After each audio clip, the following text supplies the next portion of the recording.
مرحبا بكم أعزائي متابعي سلسلة قواعد اللغة الآشورية المعاصرة في الحلقة الثالثة من هذه السلسلة. في الحلقة السابقة تحدثنا عن عناصر الكلام وعن الاسم، العنصر الأول من الكلام الذي هو الاسم، ورأينا أصناف الاسم المختلفة. في هذه الحلقة سنبدأ بالجزء الآخر الذي هو جنس الاسم، جنسة شمة، أي المذكر والمؤنث. Gender of the noun is masculine and feminine. الاسم في اللغة الآشورية المعاصرة يكون إما مذكرا دخرانايا أو مؤنثا نقبتانايا كما في اللغة العربية. شمة دخرانايا الاسم المذكر ماسكولين. كل الأسماء التي لا تنتهي بالتاء هي مذكرة عدا بعض الشواذ الذي سنتحدث عنه لاحقا، مثل ناشا، حيوان، كتابة، وردة، كيبة، صهرة، ياما، شلامة، خبة، كربة، خشة، أي إنسان، حيوان، كتاب، ورد، حجر، قمر، بحر، سلام، حب، غضب، حزن. شمة نقبتانايا الاسم المؤنث feminine. بصورة عامة ألف، بصورة عامة كل اسم ينتهي بحرف التاء هو مؤنث عدا بعض الشواذ الذي سنذكره لاحقا، مثل مديتا، ماتا، مديتا مدينة، ماتا قرية، يمتا بحيرة، سلتا سلة، رمتا تلة، أمتا أمة، خطيتا خطيئة، خطيتا خطيئة، شبلتا سنبلة، سبتا شفا شفا. باء، هناك بعض الأسماء المؤنثة لا تظهر علامة تأنيثها تاو إلا في الجمع فقط، مثل يما جمعها يماتي، أرآ أرآتي، عينا عيناتي، أقلا أقلاتي، إيدا إيداتي، صبأ صباتي، أرخى أرخات، أي أرض، عين، رجل، يد، أصبع، طريق. تاء، أسماء الإناث من البشر والحيوانات هي مؤنثة وإن لم تنتهي بحرف التاء، مثل مريم، شميرم، روزا، شموني، خنا، أنا، أي مريم، شميرام، شموني، روزا، خنا، أنا. ثاء، أسماء القرى والمدن والمناطق والبلدان جميعها مؤنثة. قرى، مدن، مناطق، بلدان جميعها مؤنثة وإن لم تحمل علامة التأنيث. جيم، أسماء أعضاء الجسم الزوجية جميعها مؤنثة سواء حملت علامة التأنيث تاو أو أم لا، مثل أين، إيدا، أقلة، كليتا، أي عين، يد، رجل، كلية إلى آخره. منيانة شمة قدانايا سجينايا، عدد الاسم أي المفرد والجمع. Number of the noun is singular and plural. للاسم في اللغة الآشورية المعاصرة عددان فقط، المفرد غدانايا والجمع سجي آنايا، ولا وجود للمثنى فيها. الاسم المفرد هو كل اسم يرمز إلى شخص أو شيء واحد فقط، مثل ناشا براتا، بابا، يما، أريا، بيتا، كيبا، أي إنسان، بنت، أب، أسد، بيت، حجر. الاسم الجمع أو اسم الجمع هو كل اسم يرمز إلى اثنين أو أكثر، مثل ناشئ، بناته، بابواته، يماته، أري، باته، كيف، أي ناس، بنات، آباء، أمهات، أسود، بيوت، أحجار. ملاحظة مما تقدم يتبين ما يلي: ألف، أن جميع الأسماء المفردة تنتهي بحركة سقابة، زوعة سقابة، حركة سقابة للحرف الأخير، أي أن الحرف الأخير فيها هو مسقوف، أي يحمل حركة سقابة، أي أن حركة سقابة الموضوعة على الحرف الأخير الذي يسبق الألف الختامية من الكلمة هي علامة الإفراد. باء، إن جميع الأسماء الجمع تنتهي بحركة الزلامة الطويل، زلامة ياريخ، نقطتين مائلتين تحت الحرف الموضوعة تحت الحرف الأخير، أي ما قبل الألف الختامية، مما نستنتج أن هذه الحركة هي علامة الجمع بالنسبة لجميع الكلمات في اللغة الآشورية ولجميع أنواع الجمع كما سترى أدنى. أتشتسجياناي، أنواع الجمع، the types of the plural. هناك في اللغة الآشورية المعاصرة نوعان من الجمع: الجمع السالم سجياناي شلمة، والجمع المكسور سجياناي تويرة أو الشاذ أو جمع التكسير كما في العربية. ولكل من هذين الجمعين مجموعات متعددة تنتظم تحتها الأسماء المختلفة. سجياناي شلمة، الجمع السالم regular plural، وهو الجمع الذي لا يحدث فيه تغيير على أحرف الكلمة لا بالزيادة ولا بالنقصان، بل تتغير فيه الحركات فقط، ويشتمل على 5 مجموعات من الأسماء هي: المجموعة الأولى كوناشا قدمايا، المجموعة الأولى الأسماء المذكرة التي يتغير فيها سقاطة الأخير إلى زلامة طويل فقط كما هي القاعدة، مثل في المفرد ناشا يصير ناشه، معناه الإنسان، إنسان. جورا جوري، رجل، شورا شوري، فتى. أليمة شاب، ملكة ملك، أرية أسد أسود، كتابة كتاب كتب، كيبة حجر أحجار. انظر أنه لاحظ أن الحجر في اللغة العربية شاذ جمع تكسير، إنما في اللغة الآشورية جمعه سالم. ديوة ذئاب، وهذا أيضا ذئاب ديوة. كلبة كلب كلاب. المجموعة الثانية كوناشة ريانة، الأسماء الأجنبية التي تنتهي بحرف ساكن تجمع بإعطاء حركة زلامة طويل لهذا الحرف مع ختمها بالألف. أما المنتهي بحرف متحرك فيضاف إليها حرف يوت بزلامة طويل مع ألف الختام يه يضاف إليها. أما التي تنتهي بالساكن ففقط يعطى حركة زلامة لهذا الحرف الساكن وتختم بالألف. ريس هو كلمة أجنبية من عربي، ريس رييسة. تليفون تلفون، وهي كلمة أجنبية لاتينية. صابونة.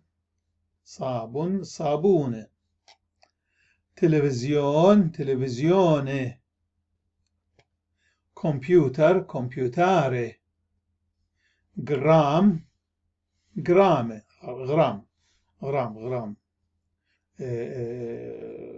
وحدة قياس الوزن. جرام جرام. حيوان حيوانة حيوان، وهي كلمة عربية. حيوان حيوانة حيوان. مليون مليونه مليون. كيلو كيلويه. انظر، هذه تنتهي بحركة فنضيف إليها يود مع زلامة ونختمها بألف. كيلو كيلويه. راديو راديويه.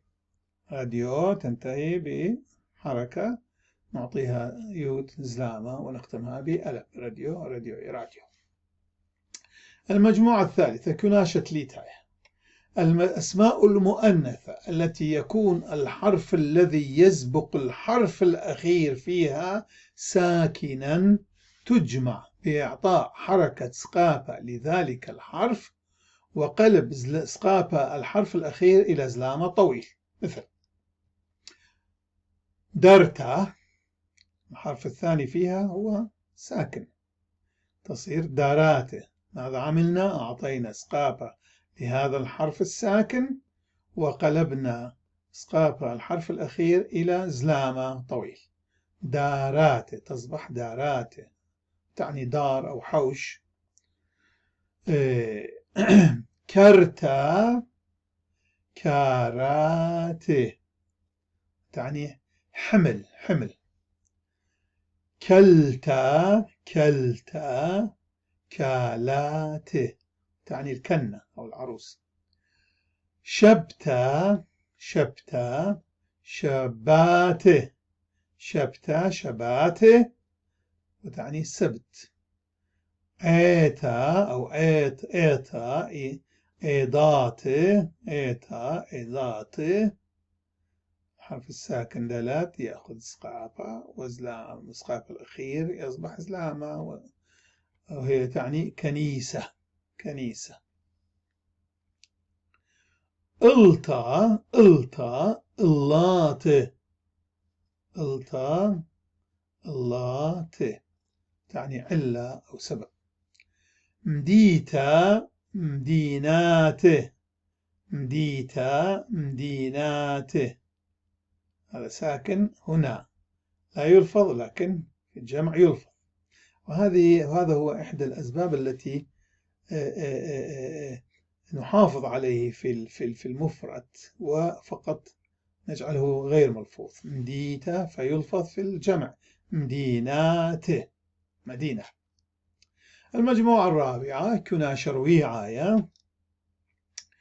الأسماء المؤنثة المنتهية بالمقطع أوتا أو أوتا تجمع بتغيير حركة رواخة أو حركة درواسة فيها إلى سقاپة وتغيير حركة التاء الأخيرة إلى زلامة طويل. أمثلة: سلوتا سلوتا تصبح صلاواته صلاواته. الأو صارت وأخذت سقاپة هنا.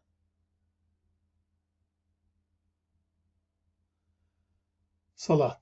باؤوتا باواته باواته باؤوتا باواته.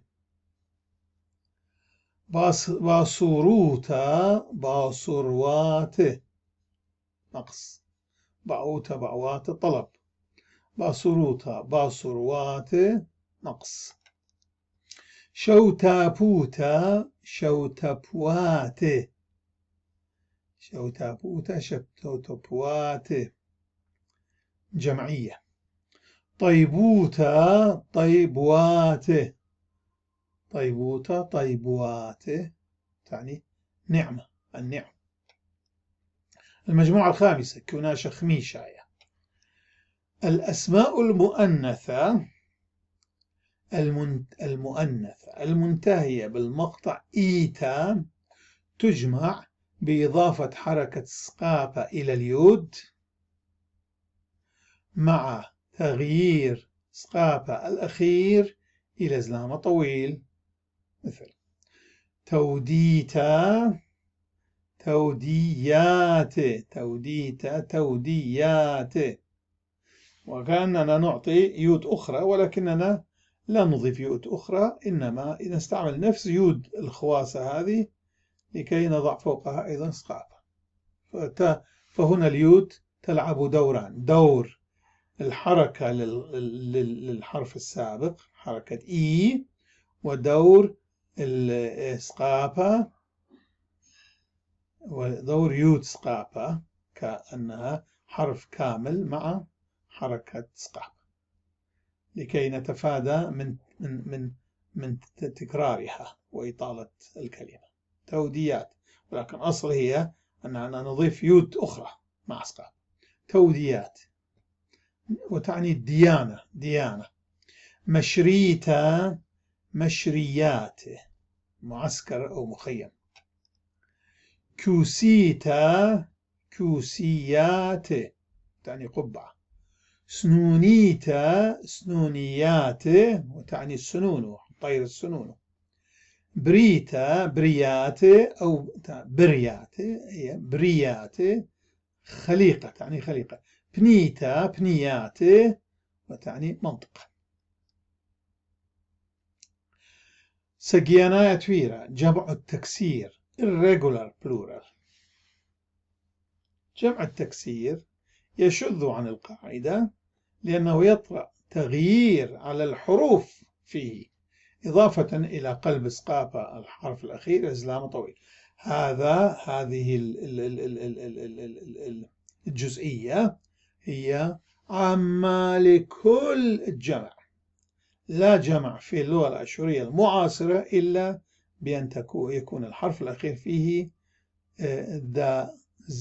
ذو زلامة طويل، كما في الجمع السالم. مثل الجمع السالم زلامة طويل، نغير حركة الأخير إلى زلامة. لكن هنا جمع التكسير يشذ بأنه يطرأ تغيير على الحروف ليس فقط حركات. وتنقسم الأسماء فيه إلى مجموعات عدة كثيرة، وهي: أولا المجموعة الأولى كناشة قدماية، تشمل الأسماء التي نضيف إليها حرف نون ذات زلامة طويل قبل الألف الأخير، نضيف إليه، نزيد على الكلمة. ومن الجدير بالذكر أن القسم الأكبر من هذه الأسماء لها جمعان، أحدهما سالم كما سنرى لاحقا. أمثلة: كرمة، نضيف نون ذات زلامة إلى حرفه الأخير الذي هو ميم ما، فيصبح كرمانة، كرما، كرمانة، كرم العنب، كرم. طورة، طورانة، جبل، طورة، طورانة. وعلى فكرة أن الطور المذكور في القرآن هو اللغة الآشورية والآرامية، طور، الطور. وأيضا طورا بورا، منطقة طورا بورا في أفغانستان هي باللغة الآشورية، لأنه نحن نعلم أنه لفترة من الزمن بين الجيل الثامن والجيل الرابع عشر كانت تدرس اللغة الآشورية في أفغانستان، لأنه كان في هناك منتشرة كنيسة الآشورية في أفغانستان والصين وتبت وسيبيريا. فلمدة طويلة حتى اللغة الكورية استعملت هذه الحروف الآشورية في كتابتها لمدة تقريبا 150 سنة كما يقول بعض المؤرخين. فطورة، طورانة يعني جبل. جودة، جودانة، جودة، جودانة جدار. ريشة، ريشانة رأس أو رئيس، رأس.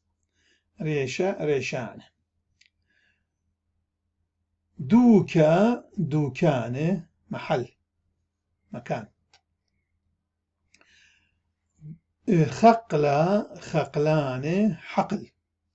إيلانا، إيلانان شجر، أشجار. المجموعة الثانية كناشة ريانة، أسماء يتم تكرار الحرف الأخير فيها مع إعطائه زلامة طويل. أمثلة: طبا، طبابة. ماذا عملنا؟ كررنا الحرف الأخير بزلامة طويل. طبا صار طبابة. لماذا طبا هنا نضاعف هذا، نشدد لأنه قبله في هناك زلامة قصير، تذكروا القاعدة. وتعني نقطة، نقاط، نقطة، نقاط. قلة، قلة، قلالة، قلة، قلالة. وتعني حشيش. قلة، قلالة تعني حشيش، حشيش، حشائش. بوقة، بوقة، بوقاقة، خشم، خشم. بقة، بقة، بقاقة تعني ضفدع. بوقة، بقة، بقاقة، ضفدع. قتة، قتة، قتاته وتعني كرة، كرات. بختة، بختاته وتعني امرأة. بختة، بختاته، امرأة. المجموعة الثالثة كناشة ليتايا، وتشمل الأسماء المؤنثة التي يكون الحرف السابق لتاء التأنيث فيها ساكنا، تجمع بإضافة حرف ياء مسقوفة، ياء ذات سقافة، بعد هذا الحرف مباشرة، بعد ذلك الحرف الساكن الموجود قبل تاء التأنيث، مع قلب سقافة تاء التأنيث الأخيرة إلى زلامة طويل. أمثلة: يمتى، يمتى هذا ساكن قبل الحرف الأخير. يمتى نعمل إيه؟ ماذا نعمل؟ نضيف يوت ذات سقافة بعد هذا الحرف الساكن. يمياته، بحيرة، بحيرات، بحيرة، بحيرات. في العربية كلمة بحيرة هي جمعها سالم، هنا عندنا كلمة بحيرة جمعها تكسير. صرت، صرياته، صرت، صرياته، وضعنا ياء سقافة بعد الحرف الساكن. صورة وتعني صورة. سستا، سسياته، سستا، سسياته تعني فرس، فرس. قبتا، قبتا، قبياته وتعني بومة، طير البومة.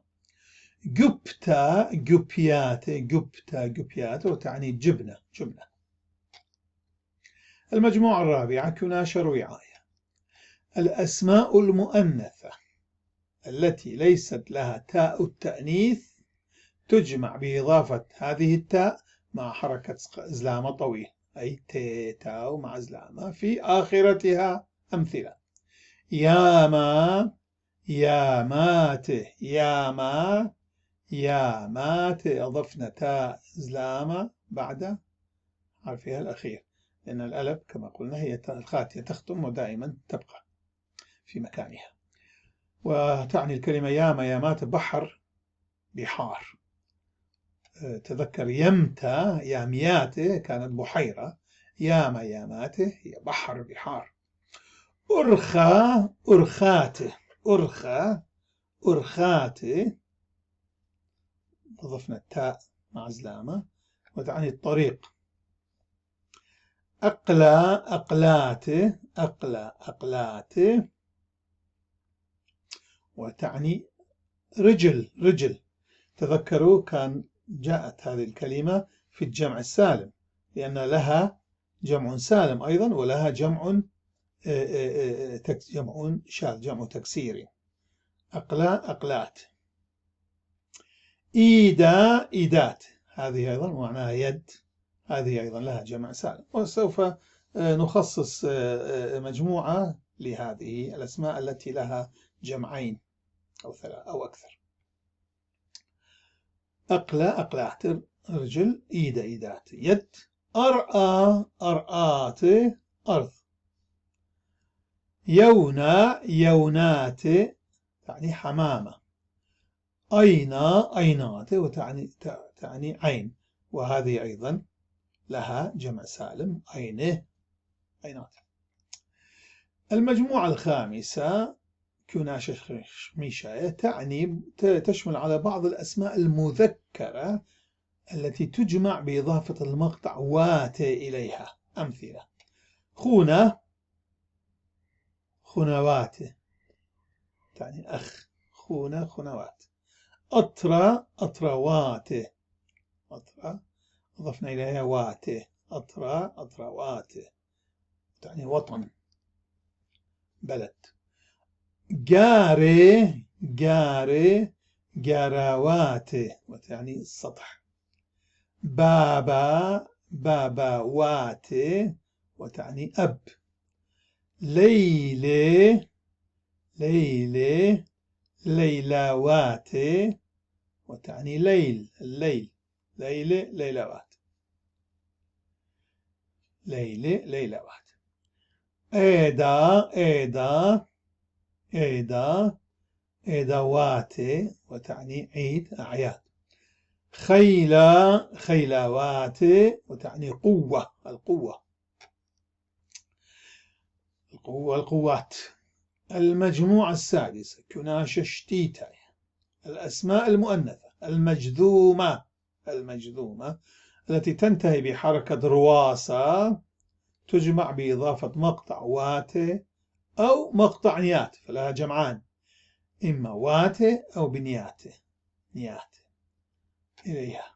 أمثلة: شلقو هي كلمة مجذومة، مجذوم لكلمة شلقوتة، شلقو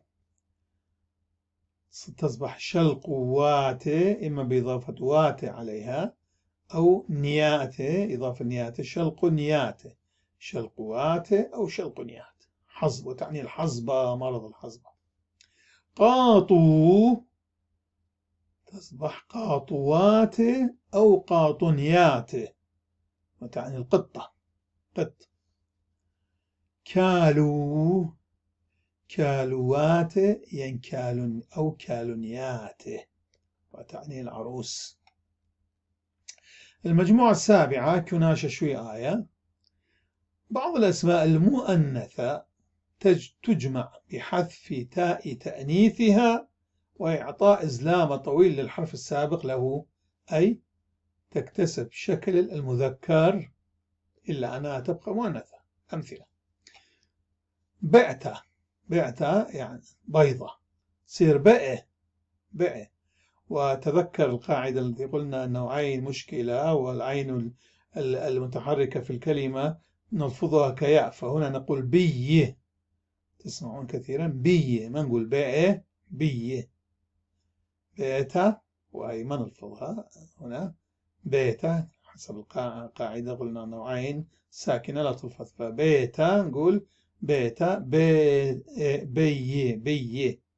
بيضة بيضة، بي بي تتضخم، بيتا بي بيضة. شيتا شنة، أو شيتا شنة، انظروا النون هذه حافظنا عليها مع أن لا نلفظها في المفرد، هنا في الجمع صارت تلفظ. شنة شنة تأخذ الزلامة، نقلب كما قلنا هنا نعطيها زلامة طويل، وتعني سنة. شيتا شنة سنة. قرويتا قرويتا قرويتا قروة، التاء نأخذ التاء كما هنا أخذنا التاء، تاء تذهب وتصبح قروة. تأخذ الباء، هذه حركة إي هي تابعة للباء، هي حركة للباء هذه، للباء الملينة والتي تلفظ واو لأن تحتها نقطة كبيرة. فقرويتا تصبح الحركة تصبح إسلامة طويل، والتاء تاء التأنيث تسقط فتصبح قروة قروة وتعني جوربة جوارب. خطيتا، انتبهوا ويجب أن نميز بينها وبين خطيته بدون خطيته. خطيته تعني خطيئة، خطيته وجمعها خطة، تاء تذهب والحركة الطاء من خواصة تصير زلامة طويل، وتعني حبة الحنطة، حبة واحدة، خطيته خطة، حنطة كثير، حنطة كثير، حبة الحنطة وحنطة. صاريته، صاريته، صاريته، صار، صار، لا نلفظها عين، صاريته صار، فقط نضخم السين تصير ص كالصاد، صاريته صار، أي تعني حبة الشعير والشعير. المجموعة الثامنة كناشة ميناية. بعض الأسماء التي تحتوي على حرف راء، حرف راء، الفاء هنا لم تكتب، على حرف الراء فيها، إذا كان فيها حرف راء تجمع بتغيير ذلك الحرف إلى نون، ذو الشواذ، إلى نون، بالإضافة إلى تغيير حركة الحرف الأخير طبعا إلى زلامة طويلة. هذه قاعدة عامة دائما موجودة، هذه مثل الطماطة في كل الكلمات يجب أن تنوجد. أوكي. هنا برونا، الراء تصير نون فتصير بنونا، لا نغير الحركة إنما نغير الحرف ذاته. برونا يصير بنونة، بنونة، طبعا الإسقاطها يصير زلامة كالقاعدة العامة للجمع. برونا بنونة تعني الابن، ابن. براتا بناته، براتا بناته تصير وتعني الابنة. برناشا تصبح بنيناشا، بنيناشا، برناشا، ومعناها الحرفي هو ابن الإنسان. برناشا هي كلمة مركبة من بر، من برو، برونا، بر مجذومة، جذم كلمة برونا، بر ناشا إنسان، ابن الإنسان يعني بشر، بشر، البشر جميعهم بنو الإنسان. بر زوجة، بر زوجة، وهي كلمة أيضا مركبة، بر زوجة تصير بني زوجة، الراء تنقلب إلى نون.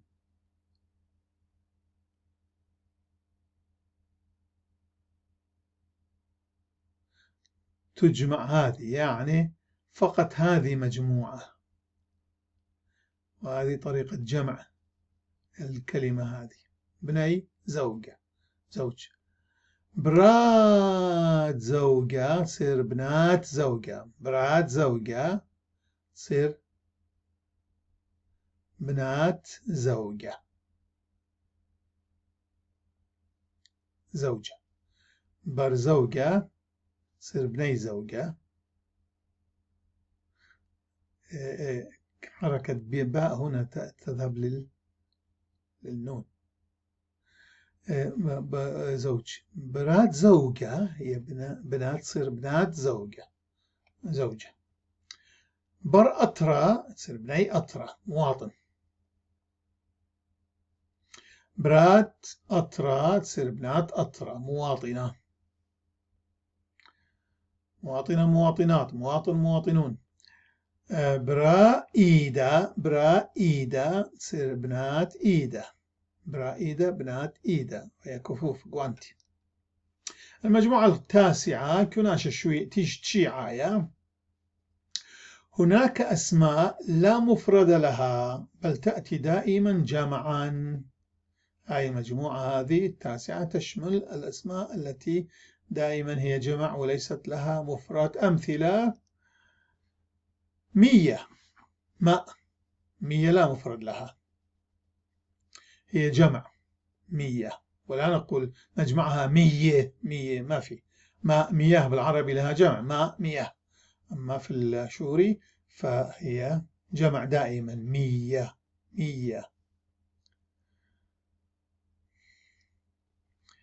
المفرد لا ما في، زوادة هي جمع، زوادة وتعني زوادة، زوادة الطريق أو الأكل الذي كان يأخذه الناس في طريقهم، زوادة. خيّ حياة، خيّ في اللغة الآشورية دائما جمع، وتعني الحياة. اللغة العربية ليس لها جمع حياة. نحن في الآشورية سنرى أننا خيوتة عيشة، ونجمعها ونقول خيويات وتأتي في حينها. خي دائما جمع وتعني حياة. رخمة جمع دائما تعني رحمة، رخمة أي مراحم، رخمة دائما جمع.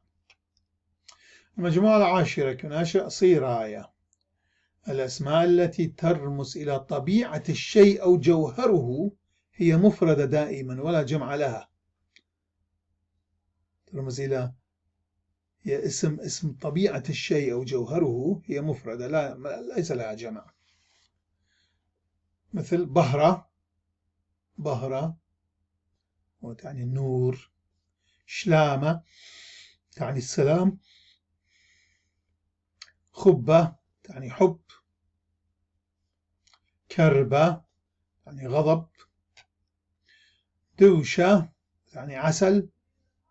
قمخة تعني دقيق أو طحين. ناشوتة تعني إنسانية. مكيخوتة وتعني تواضع. التيروتة وتعني غنى، ثروة، غنى. المجموعة 11 كناشا قدئسر. في الأسماء المركبة، هي تشمل على الأسماء المركبة التي جاء قسم منها في هذه المجموعة، ذكرناها في هذه المجموعة 8 قسم منها، ولكن هنا مجموعته الخاصة الأسماء المركبة، يجمع الاسم الأول فقط فيها، أما الثاني فيترك في حالة المفرد. الاسم الأول فيها يجمع، القسم الأول يعني الاسم الأول لأنه مركب من اسمين. تذكروا في أصناف الاسم تكلمنا عن هذه وعن كيفية صياغة هذه الأسماء، الأسماء الجوهر سميناها، أو أسماء الوصفية لأنها توصف شيء. برناشة، برناشة تصير بني ناشة. ناشة تبقى كما هي الكلمة الثانية. بر هي جذم، لأنه قلنا الكلمة الأولى من التركيب عندما نركب الكلمات نجذمها، فهي هذه مجذومة مبتورة. بر ناشة، بني تصير بني ناشة. وسنأتي على بعد ذلك لاحقا على كيفية قواعد التي بموجبها تجذم الكلمات المختلفة، وهي مجموعات مختلفة أيضا. بر ناشة تصبح بني ناشة، أي بني بشر، ابن بشر، ابن إنسان، أولاد أبناء إنسان، بشر بالعربي.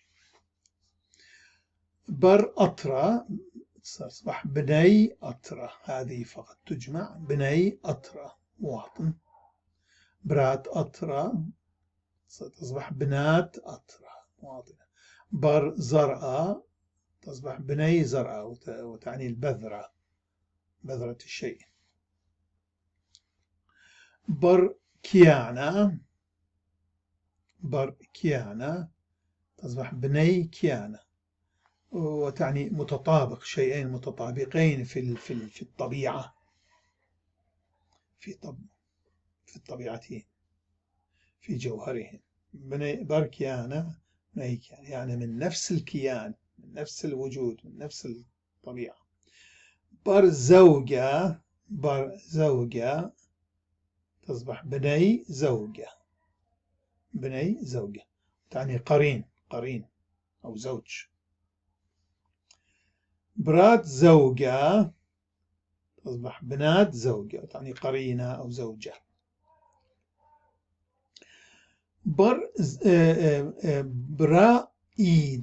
برائيدة تصبح بنات إيدا، تعني جوانتي أو كفوف.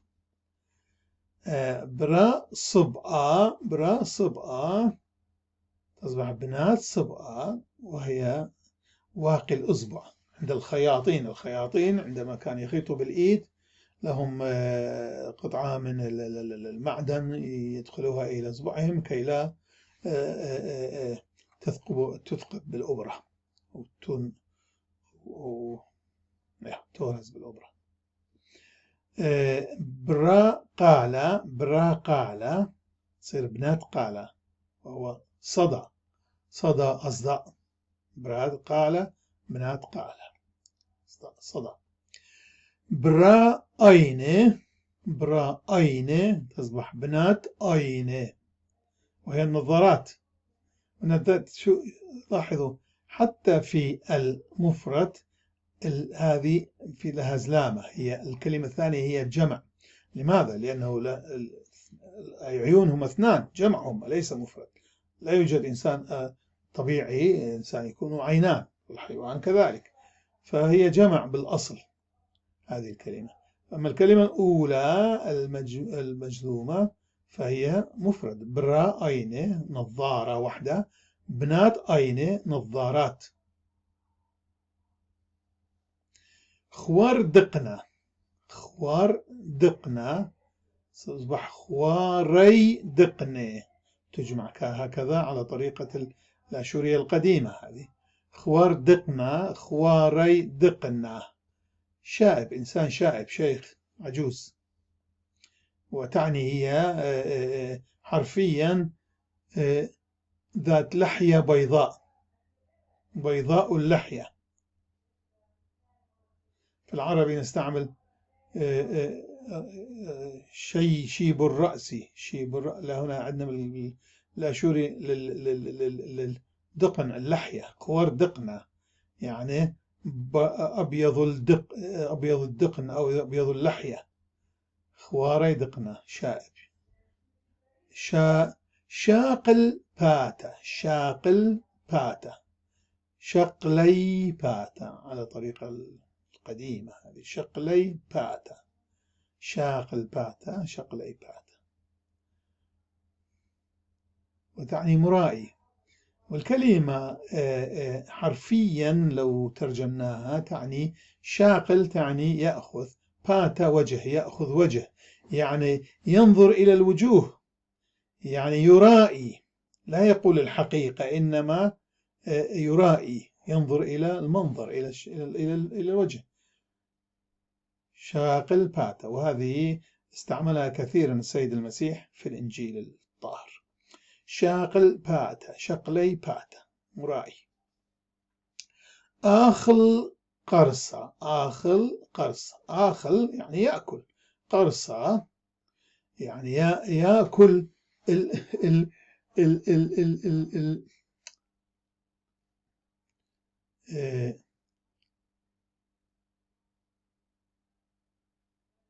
لا أدري ما هو معنى الكلمة هذه، لكن كلمة أتت هكذا. آخل قرصة، كلمتين آخل وقرصة، وجمعها أخلي قرصة، وتعني إبليس. هذه إحدى الأسماء التي تطلق في الكتب المقدسة سواء العهد القديم أو العهد الجديد، وأيضا في القرآن مذكورة إبليس هي آخل قرصة، إبليس. ومعناها الحرفي هو المشتكي، الذي يشتكي. آخل قرصة الذي يذهب ويعمل نميمة، يذهب ويشتكي عند الآخرين على بعض الناس. فإبليس هو من صفته في الكتب المقدسة أنه المشتكي، دائما يشتكي ويلفق التهم على الناس، على الإنسان، ويجعلهم يلفقون التهم على بعضهم البعض. فهاي شغله إحدى وظائف الشيطان فإبليس هي أنه يأبلس آخذ قرصة إبليس. أزلة كوشة، أزلة كوشة، لا نقول أزلت، هذه نضع عليها، لا نلفظها، نضع عليها أزلة كوشة، وتصبح أزلي كوشة، أزلي كوشة، ومعناها عنكبوت. زقرة قودة، زقرة قودة، تصبح زقرة قودة، وأيضا اسم آخر للعنكبوت، أزلة كوشة وزقرة قودة. والمعنى الحرفي لأزلة كوشة هو التي تنسج، التي تنسج الأقمشة نستطيع أن نقول. وزقرة قودة تعني التي تنسج المصائد، مصيدة، قودة مصيدة، أو القيود، أو قيود أو الخيوط، زقرة قودة، وهي من صفات العنكبوت وترمز إلى العنكبوت، أزلة كوشة وزقرة. برخة ليلة، برخة ليلة، وتعني طائرة الليل، جمعها برخي ليلة، تعني خفاش الليل، خفاش الليل. نقرة جوزة، نقرة جوزة، تصبح نقري جوزة، تعني نقار الخشب، الطير الذي ينقر الخشب، نقار الخشب. العربي أيضا هو مركب كلمتين ترمزان إليه. المجموعة الثانية عشرة، كناشة تريسر. هناك أسماء لها أكثر من جمع، أحده سالم والباقي جمع تكسير كما نوهنا سابقا. منها تذكرون قلنا سابقا طبة، طبة، طباب، طبة ممكن أن يكون أيضا جمع سالم لها طبة، وطبابة جمع تكسير بتكرار الكلمة الأخيرة، تعني نقطة، نقاط. بوما، بوما ممكن أن تكون جمع بومة وبوماني وبومامة، ثلاث جمع لها، ثلاث أشكال جمع. بومة هو جمع سالم، بوماني وبومامة جمع تكسير، تعني فم أو فم. أينا، أين سالم، أينات، عين. شمة، شماه، شمانة، كله جمع تكسير، اثنيناتهم جمع تكسير، شماه، شمانة، اسم. كرمة، كرمة، كرمانة، كرمة، كرمة سالم، كرمانة شاذ تكسير. كرم، كرم، كروم. طورة، طورة شفناها، طورانة جمع تكسير، طورانة جبل، حتى تكلمنا عنها كثير. إيلانا، إيلانة، إيلانانة شجر. أقلى، أقلة، أقلعت، تكلمنا عنها، رجل. مارا، ماري، ماراوات، مارا، ماري، ماراوات، تعني صاحب أو سيد أو حتى الرب.